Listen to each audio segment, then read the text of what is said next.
खटीमा से खबर, शिव कॉलोनी निवासी आईटीबीपी में इंस्पेक्टर मदन राज भट्ट की जम्मू कश्मीर में ड्यूटी के दौरान मौत हो गई। उनके पार्थिव शरीर देर शाम घर तक पहुंचा तो केंद्रीय रक्षा राज्य मंत्री अजय भट्ट ने शहीद को पुष्प चक्र अर्पित कर श्रद्धांजलि दी। ड्यूटी के दौरान मौत हुई। आपको बताएं कि केंद्रीय रक्षा राज्य मंत्री अजय भट्ट शहीद को पुष्प चक्र अर्पित कर यहां पर श्रद्धांजलि अर्पित करने पहुंचे थे। देर शाम यह पार्थिव शरीर उनके घर पहुंचा था। ड्यूटी के दौरान तैनात थी जम्मू कश्मीर में और ऐसे में यहां पर उनकी मौत हो गई।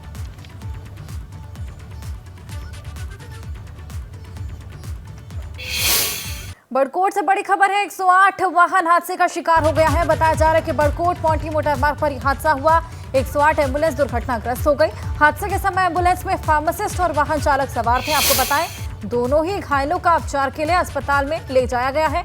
108 एम्बुलेंस थी जो कि दुर्घटनाग्रस्त हुई। देखिए तस्वीर हम आपको दिखा रहे हैं। इस एम्बुलेंस में 2 लोग सवार थे जो कि घायल हुए हैं।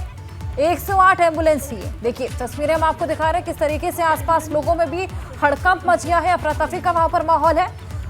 2 लोग इसमें घायल हुए हैं जिन्हें उपचार के लिए फिलहाल अस्पताल ले जाया गया है। फार्मासिस्ट और वाहन चालक इसमें सवार थे और इन्हीं दोनों लोगों को उपचार के लिए फिलहाल अस्पताल में भर्ती करवा दिया गया। तो बड़कोट पौंटी मोटर मार्ग पर यह पूरा हादसा हुआ। 108 वाहन हादसे का यहां पर वाहन चालक और फार्मासिस्ट शिकार हो गए हैं। आपको बता दें कि दोनों ही फिलहाल अस्पताल में उन्हें भर्ती करवा दिया गया। देखिए कितनी बुरी तरीके से ये पूरा हादसा हुआ और किस तरीके से जो 108 एम्बुलेंस थी किस तरीके से वहां पर सड़क किनारे पलट गई।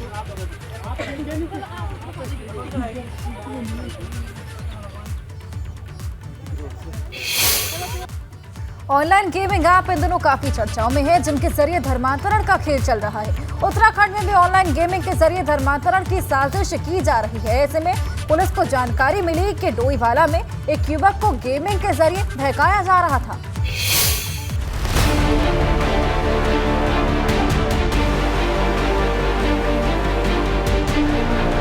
उत्तराखंड में गेमिंग ऐप के जरिए धर्मांतरण की साजिश हो रही है।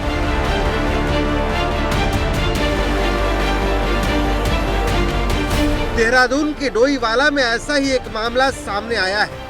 पुलिस को जानकारी मिली है कि युवक ऑनलाइन गेमिंग पर सक्रिय था, वहीं से उसका ब्रेन वॉश किया गया। बताया जा रहा है कि लड़का पिछले कुछ महीने से अचानक 5 वक्त की नमाज पढ़ने लगा। इस्लाम धर्म के प्रति उसका रुझान अचानक बढ़ गया। चौंकाने वाली बात यह है कि लड़का हिंदू है। ऐसे में सवाल ये है कि उसे ऐसी क्या तालीम दी गई कि वो हिंदू धर्म की परंपराओं को छोड़कर दूसरे धर्म की चीजें अपनाने लगा। पुलिस ने मामले की पड़ताल शुरू कर दी है।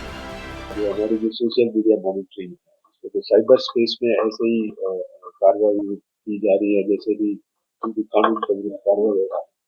तो उनका हमारा मॉनिटरिंग है, जहाँ पे कहाँ पे जरूरत पड़ता है हम वहाँ पे स्वतः मामला को संज्ञान में लेकर कार्रवाई। इस तरह के मामलों को लेकर सरकार भी हरकत में आ गई है। मुख्यमंत्री धामी का कहना है कि देवभूमि में धर्म की साजिश नहीं होने दी जाएगी। हमने पहले ही धर्मांतरण के लिए हम एक कड़ा कानून उत्तराखंड के अंदर लेकर आए हैं और जितने भी इस प्रकार के मामले आ रहे हैं, चाहे वो लव जिहाद के रूप में हो या अन्य किसी रूप में भी आ रहे हैं, जो भी धर्मांतरण से या अन्य धोखाधड़ी से जुड़े हुए मामले, उनमें कानून सख्ती से काम करेगा। उसमें कुछ नहीं देखा जाएगा। जो भी इसमें दोषी पाया जाएगा उसके खिलाफ कठोर कार्रवाई हमारा पुलिस विभाग करेगा। गेमिंग ऐप के जरिए धर्मांतरण का सबसे बड़ा मामला गाजियाबाद में सामने आया था। बद्दू उर्फ शाहनवाज मकसूद नाम के युवक ने खुलासा किया है कि ये सब पाकिस्तान में बैठे कुछ लोगों के इशारे पर किया जा रहा है। जाहिर है उत्तराखंड के लोगों को अब सावधान हो जाने की जरूरत है। हो सकता है कि आपका बच्चा भी इस तरह का कोई गेम खेलता हो, इसलिए जरूरी है कि बच्चों को इस तरह के ऐप के बारे में अवेयर करें।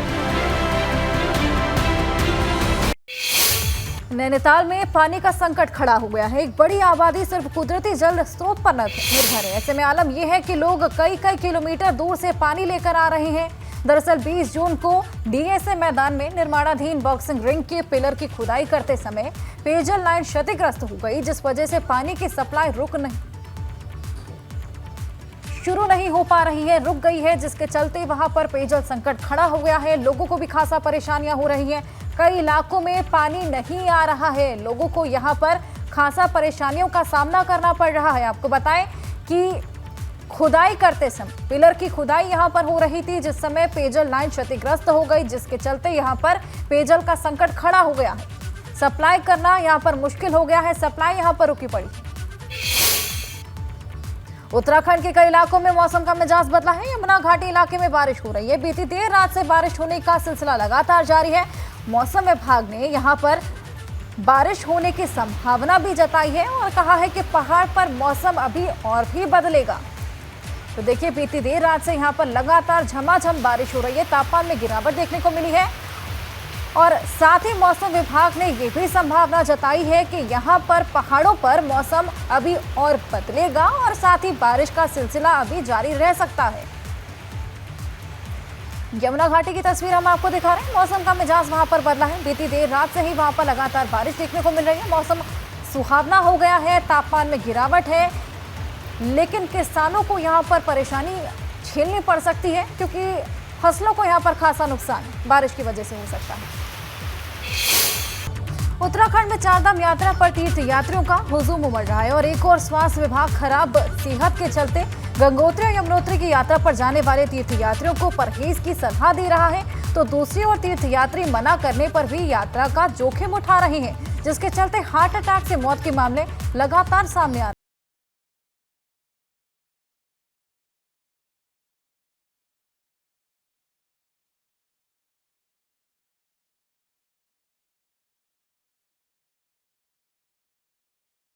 ये कवायद चारधाम की यात्रा पर जाने वाले तीर्थ यात्रियों को सावधान करने के लिए हो रही है। गंगोत्री और यमुनोत्री धाम की यात्रा पर जाने से पहले तीर्थ यात्रियों के स्वास्थ्य की जांच की जा रही है, जिससे यात्रा के दौरान उन्हें किसी तरह की मुश्किलों का सामना नहीं करना पड़े। खराब सेहत वालों को गंगोत्री और यमुनोत्री की यात्रा पर जाने से मना किया जा रहा है, लेकिन बावजूद इसके कुछ तीर्थ यात्री जान का जोखिम उठा रहे हैं। आपको बता दें कि गंगोत्री और यमुनोत्री धाम में इस बार हार्ट अटैक से मरने वाले तीर्थ यात्रियों की संख्या काफी ज्यादा है। बताया जा रहा है कि यमुनोत्री धाम में अब तक 12 तीर्थ यात्रियों की मौत हुई है, जबकि 3 तीर्थ यात्रियों की चोटिल होने के चलते जान गई। जिनकी हार्ट अटैक से मौत हुई उन्हें पहले ही अनफिट करार दिया गया था। 35 तीर्थ यात्रियों की यात्रा के दौरान जान चली गई, जबकि 5 तीर्थ यात्रियों की अस्पताल में इलाज के दौरान मौत हो गई। आपको बता दें कि गंगोत्री और यमुनोत्री धाम के कपाट 22 अप्रैल को खुल गए थे। अब तक दोनों धामों में 9.5 लाख से ज्यादा तीर्थ यात्री पहुंचे हैं, जिनमें 4,56,596 तीर्थ यात्री यमुनोत्री और 5,22,698 तीर्थ यात्री गंगोत्री धाम पहुंचे हैं। उत्तरकाशी से एबीपी गंगा के लिए दिग्बीर बिस्ट की रिपोर्ट। उत्तराखंड में यूनिफॉर्म सिविल कोड को लागू करने के लिए अब तक कोई बड़ी बैठकें हो चुकी हैं। कहा जा रहा है कि ड्राफ्ट का ज्यादातर काम पूरा हो चुका है। अब इसे जल्द ही सरकार को सौंपा जा सकता है। एबीपी गंगा के पास यूसीसी का ब्लूप्रिंट मौजूद है, जिसमें आपको ये पता चलेगा कि यूसीसी कैसा होगा।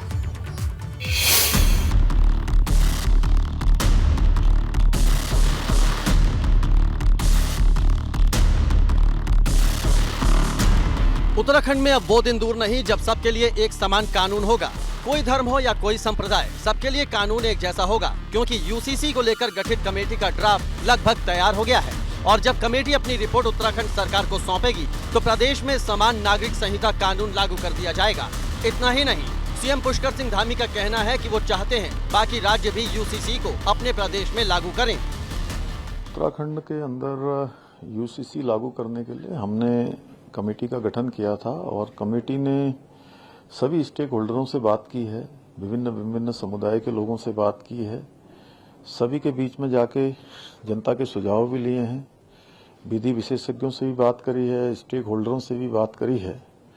सबसे बात करने के बाद अब उनका ड्राफ्ट लगभग तैयारी पूरी हो चुकी है और जैसे ही हमको ड्राफ्ट मिलेगा हम इसको लागू करने की दिशा में आगे बढ़ेंगे। समान नागरिक संहिता उत्तराखंड के अंदर हम जब इसको लाए थे तो हमने ये कहा था कि सभी धर्म, सभी पंथ, सभी समुदाय, सबके लिए हम एक समान कानून उत्तराखंड के अंदर लागू करने की दिशा में आगे बढ़ेंगे। हमारी तो अपेक्षा है कि हिंदुस्तान के सभी राज्य इसको लागू करें। इससे पहले सीएम पुष्कर सिंह धामी ने 18 जून को शाम 5:58 पर एक वीडियो ट्वीट किया था, जिसमें मुस्लिम महिलाओं समेत कई लोगों ने यूसीसी को लेकर अपनी बात रखी है, वो भी आपको सुनवाते हैं। मैं 3 तलाक के बारे में बोलना चाहती हूँ। जो 3 तलाक की जो ये कट्टरपंथियों का जो ये मुल्ला मौलवियों का जो ये सिस्टम खत्म हुआ है, वो बहुत ही अच्छा पहल है हम लोग के लिए। मेरे वंशज अफगानिस्तान से 1840 में देहरादून आए थे। ये जो आपका समान नागरिक संहिता कानून है, इसका मैं पूरे दिल से समर्थन करता हूँ। हम सबको आज बहुत सख्त जरूरत है इस देश को कि एक हमारी समान नागरिक संहिता जरूर हो। ये केवल उत्तराखंड तक के लिए नहीं, सारे देश भर में लागू होनी चाहिए। कोई भी किसी जाति का होगा, किसी धर्म का होगा, किसी पंथ का होगा, किसी समुदाय का होगा, सबके लिए एक समान कानून होगा। दूसरी ओर उत्तराखंड में इस मुद्दे पर सियासत भी शुरू हो गई है। कांग्रेस इस मुद्दे पर खुलकर कुछ भी बोलने से बच रही है और इसे भाजपा का राजनीतिक एजेंडा करार दे रही है। भारतीय जनता पार्टी का अपना एजेंडा है और भारतीय जनता पार्टी का राजनीतिक एजेंडा है और एक सोची समझी चाल, सोची समझी रणनीति के तहत भारतीय जनता पार्टी इस एजेंडे को लागू करना चाहती है। वैसे ये केंद्र का विषय है, राज्य का विषय नहीं है। राज्य ऐसे आर्टिकल 44 ये नहीं कहता कि राज्य अलग से कानून बना देंगे। अगर इन्होंने कॉमन सिविल कोड लागू करना है, यूनिवर्सल कोड लागू करना है जो पूरे भारत में लागू हो, तो इनको भारत सरकार को लागू करना चाहिए था। वहाँ भी तो 2/3 बहुमत की सरकार है। ये केवल एक राजनीतिक एजेंडा है। जब कमेटी अपनी रिपोर्ट सरकार को सौंप देगी तो समान नागरिक संहिता कानून लागू करने वाला उत्तराखंड देश का पहला राज्य बन जाएगा।